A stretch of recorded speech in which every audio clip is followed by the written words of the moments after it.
So hello and welcome back to Ivanhoe. Hey, that rhymed. I'm a poet. I didn't even know it. Okay, bad puns done. I hope everybody is doing good today. I'm feeling better and better every day. Yay, I hate colds. Although I started sneezing again last night, but I personally blame all of the trees that they might not be dropping pollen, but boy, are they dropping everything else. It's okay though. Honestly, I say this so often, but it is so true. I wish that I could bottle the air outside up here and just like do a smell-o-vision through YouTube. That would be so cool. But yeah, it's definitely feeling more and more like an Indian summer, and I'm really happy about that.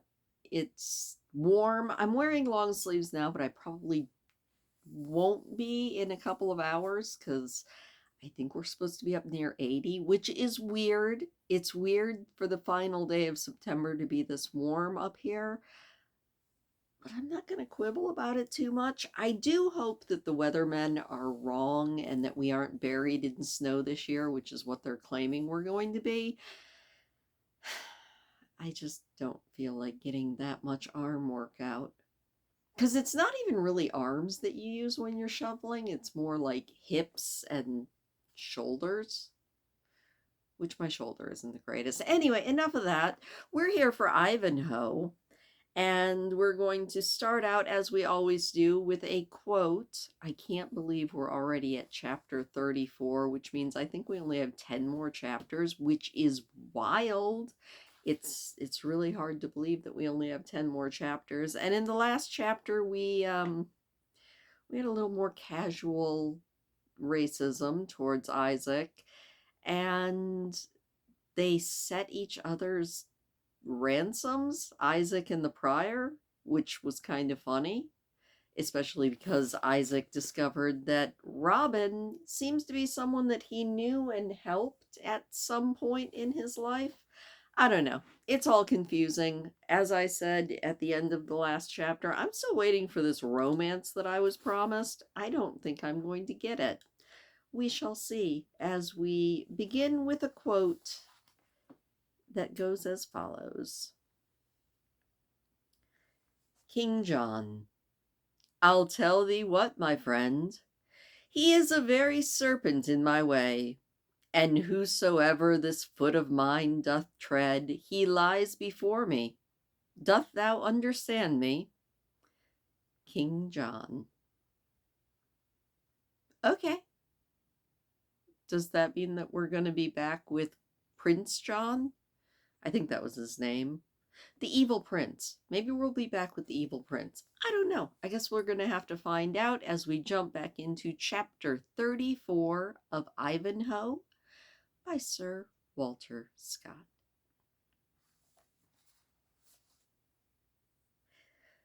There was brave feasting in the castle of York, to which Prince John had invited those nobles, prelates, and leaders by whose assistance he hoped to carry through his ambitious projects upon his brother's throne. Watermere Fitzruse, his able and politic agent, was at secret work among them, tempering all to that pitch of courage which was necessary in making an open declaration of their purpose. But their enterprise was delayed by the absence of more than one main limb of the Confederacy. The stubborn and daring, though brutal courage of Fondeboeuf, the buoyant spirits and bold bearing of De Bracy, the sagacity, martial experience, and renowned valor of Brian de Bois Guilbert were all important to the success of their conspiracy, and while cursing in secret their unnecessary and unmeaning absence, neither John nor his adviser dared to proceed without them.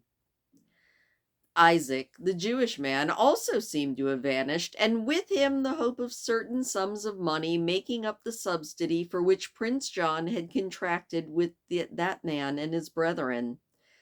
This deficiency was likely to prove perilous in their current critical emergency. It was on the morning after the fall of Torquilstone that a confused report began to spread abroad in the city of York that De Bracy and Bois Guilbert, along with Front de Bœuf, had all been taken or been slain. Waldemar brought the rumor to Prince John, announcing that he feared its truth, the more that they had set out with a small attendance for the purpose of committing an assault upon the Saxon Cedric and his attendants. At another time, the prince would have treated this deed of violence as a joke, but now it interfered with and impeded his own plans, and he exclaimed against the perpetrators and spoke about the broken laws and the infringement of public order and private property in a tone which might have been more becoming of King Alfred. "The unprincipled marauders," he said.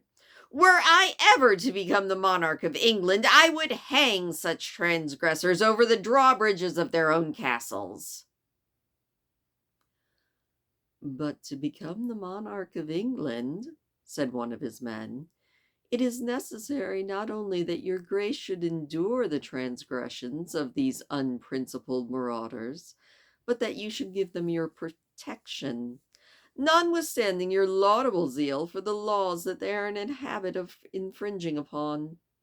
We shall be finely helpful if the churl Saxons should have realized your grace's vision of converting feudal drawbridges into gibbets, and the bold-spirited Cedric seems one to whom such an imagination might occur. Your grace is well aware, though, it will be dangerous to move without Front de Bœuf, notwithstanding De Bracy and the Templar, and yet we've gone too far to move back with any safety." Prince John hit himself in the head with impatience and then began walking up and down his apartment. "The villains," he said, "the base, treacherous villains, to desert me now." "Nay, say rather the feather-headed, giddy madmen," said Wadimir, "who must be toying with follies when such business was at hand." "Well, what's to be done about it?" said the prince, stopping before Wadimir. "I know nothing which can be done," he said, "save that which I have already taken order for. I came not to bewail this evil chance with your grace until I had done my very best to fix it." "You are ever an angel, Wadimir," said the prince, "and when I have such a chancellor to advise me, the reign of John will be renowned. What have you commanded?" "I have ordered Louis Winkelbrand, De Bracy's lieutenant, to cause his trumpet sound to horse and display his banner, and to set presently forth toward the castle of Front de Bœuf to do what can be done to the help of our friends." Prince John's face flushed with the pride of a spoiled child who has undergone what it conceives to be an insult. "By the face of God," he said, "Waldemar Fitzroos, so much you've taken upon you, and over it all you were to cause a trumpet to blow, or a banner to be raised in a town where we were in present, without our command?" "Oh, I crave your grace's pardon," said Fitzroos, internally cursing the vanity of the prince. "But when time pressed, even to take the loss of minutes could be fatal. I judged it best to take this burden upon myself in a matter of such importance to your interests." "Your pardon, Fitzroos," said the prince. "Your purpose have atoned for your rashness. But who have we here? De Bracy himself, by the rood! And in such strange guise he is here." It was indeed De Bracy, bloody with spurring, fiery red with speed. His armor bore all the marks of the late obstinate fray, being broken, defaced, and stained with blood in many places, and covered with clay and dust from the top to the bottom. As he undid his helmet, he placed it on the table and stood as though to collect himself before telling his tale. "De Bracy," said Prince John, "what means this? Speak up, I charge you. Are the Saxtons in rebellion?" "Speak, De Bracy," said Fitzruse, almost at the same time as the prince. "You were wont to be a man. Where's the Templar? Where's Front de Bœuf?" "The Templars fled," said De Bracy. "Front de Bœuf you will never see again. He's found a red grave among the blazing rafters of his own castle, and I alone have escaped to tell you." "Cold news," said Waldemar. "To us, though you speak of fire and conflagration." "The worst is not yet said," said De Bracy. And coming up to Prince John, he uttered in a low, emphatic tone, "Richard is in England. I've seen and spoken with him." Prince John turned pale, tottered, and caught at the back of an oak bench to support himself, much like a man who has received an arrow to the chest. "You're raving, De Bracy," said Fitzruse. "It cannot be." "It's true as truth itself," said De Bracy. "I was his prisoner. I spoke to him."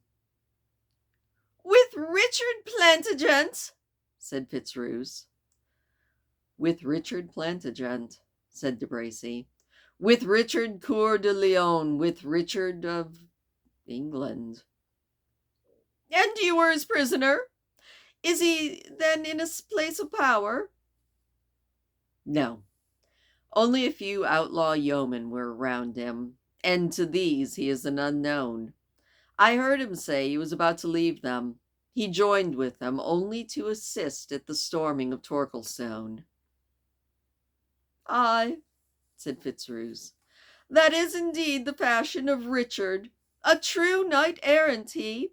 He will wander in wild adventure, trusting to the prowess of his arm, like any Sir Guy or Sir Bevis, while weighty affairs of kingdom slumber and his own safety endangered. So what do you suggest, De Bracy?" "Me? I offered Richard the services of my free lances, and he refused them. I'll lead them to Hull, and seize on the shipping, and embark for Flanders. Thanks to the bustling times, a man of action can always find employment. And you, Waldemar, will you take lance and shield, and lay down your policies, and go along with me and share the fate that God can send us?" "I am too old, Maurice, and I have a daughter," said Waldemar. "Give her to me, Fitzruse. I'll maintain her as fits her ranks, along with the help of lance and stirrup," said De Bracy. "No," said Fitzruse, "I will take sanctuary in this church of St. Peter. The archbishop is my sworn brother there." During all this talk, Prince John had gradually awakened from the stupor into which he had been thrown by this unexpected intelligence, and he had been attentive to the conversation which was going on between his followers. "They fall off from me," he said to himself. "They hold no more by me than a withered leaf by the bough when a breeze blows. Helen fiends! I can shape no means for myself when I'm being deserted by these cravens." He paused, and there was an expression of diabolical passion in the laugh with which he broke their conversation. "My good lords, by the light of Our Lady's brow, I held you sage men, bold men, ready-witted men, loving things that are costly to come by. And yet you throw down wealth, honor, and pleasure, and all that our noble game has promised us, at the moment that we might win it with one bold move." "I don't understand you," said De Bracy. As soon as Richard's return is blown all around, he'll be at the head of an army, and then it's all over with us. I would counsel you, my lord, either to fly to France or take the protection of the Queen Mother. I seek no safety for myself, said Prince John, that I could secure by a word spoken to my brother. But although you, De Bracy, and you, Wadmere Fitzroos, are so ready to abandon me, I should not greatly delight to see your heads blackening on Clifford's Gate yonder. Do you think, Waldemere, that the wily archbishop will not suffer thee to be taken from the very horns of the altar if it would make his peace with King Richard? And do you forget, De Bracy, that Robert Estonvale lies between you and Hull with all of his forces, and that the Earl of Essex is gathering his followers? If we had reason to fear these levies before Richard's return, do you think there's any doubt now which party their leaders will take up with? Trust me, Eastoville alone has strength enough to drive all of your free lances into Humber. Wadmere Fitzroos and De Bracy looked upon each other's faces with dismay. There's one road to safety, only one, said the prince, and his eyebrows drew in together. This object of our terror journey alone, he must be met. Not by me, said De Bracy. I was his prisoner, and he took me to mercy. I won't harm a feather on his crest. Who said anything about harming him? Said Prince John.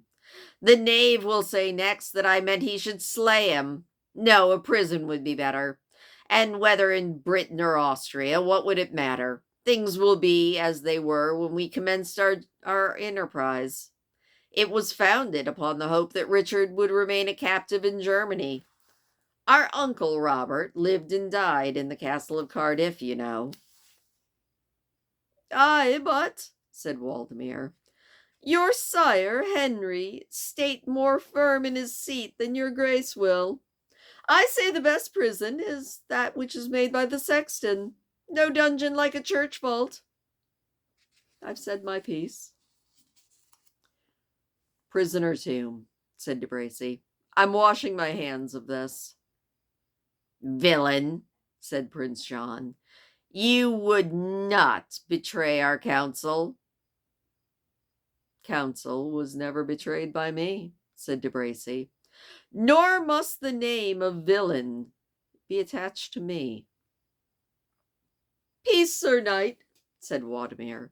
And you, good my lord, forgive the scruples of valiant De Bracy. I trust I can soon cure him of them. That's a bit beyond your eloquence, Fitzroos, said De Bracy. Why, good Sir Maurice, said the politician, start not aside like a sacred steed without at least considering the object of your terror. This Richard, but a day since, and it would have been your dearest wish to have met him in hand to hand in the ranks of battle 100 times. I heard you wish that. True, said De Bracy. But that was, as you say, hand to hand and in the ranks of battle. You never heard me breathe a thought about assaulting him alone in a forest. Well, you're not really much of a knight if you have scruples about that, said Waldemere. Was it in battle that Lancelot de Locke and Sir Tristan won renown? Or was it not by encountering gigantic knights under the shade of the deep and unknown forest? True, said De Bracy. But I promise you that neither Tristan or Lancelot would have been a match hand to hand for Richard Plantagenet, and I think it was not their wont to take odds against a single man. You are mad, De Bracy. What is it we propose to you? A hired and retained captain of free companions whose swords are purchased for Prince John? You are apprised of our enemy, And then you scruples, though your patrons' fortunes, those of your comrades, your own, and the life and honor of every one of us is at stake. I'm telling you, said De Bracy sullenly, that he gave me my life. True, he sent me away from his presence and refused my homage. So far I owe him neither favor or allegiance for that, but I will not lift a hand against him. You don't need to. Send Louis Winkelbrand and a score of your lances. You have your own mercenaries, said De Bracy. Not one of mine shall budge on your errands. Are you so obstinate, De Bracy? Said Prince John. And will you forsake me after so many times you protested zeal for my service? I mean it not, said De Bracy. I will abide by you in nothing that becomes a knight, whether in the lists or in the camp, but this highway practice, that's not under my vow. Come here, Waldemar, said Prince John. An unhappy prince am I. My father, King Henry, had faithful servants. He had but to say that he was plagued with a factious priest, and the blood of Thomas a Becket, saint though he was, stained the steps of his own altar. Tracy, Morville, Brito, loyal and daring subjects, your names, your spirits, they're extinct. And although Reginald Fitzroos has left a son, he has fallen off from his father's fidelity and courage. He has fallen away from neither, said Waldemar Fitzroos. And since it may not better be, I will take on me the conduct of this enterprise. Dearly, however, did my father purchase the price of a zealous friend, and yet did his proof of loyalty to Henry fall short of what I am about to offer. For rather would I assail a whole calendar of saints than put a spear in rest against Coeur de Lion. De Bracy, to you I must trust to keep up the spirits of the doubtful and to guard King John's person. If you receive such news as I trust to send you, our enterprise will no longer wear a doubtful aspect. Page, he said, hie to my lodgings and tell my armorer to be there in readiness, and bid Stephen Werethal, Broad Thornsby, and the 3 Spears of Spine Hollow come to me instantly, and let the scoutmaster, Hugh Barden, attend me as well. Farewell, my prince, until better times. And saying that, he left the apartment. De Bracy only answered with a smile.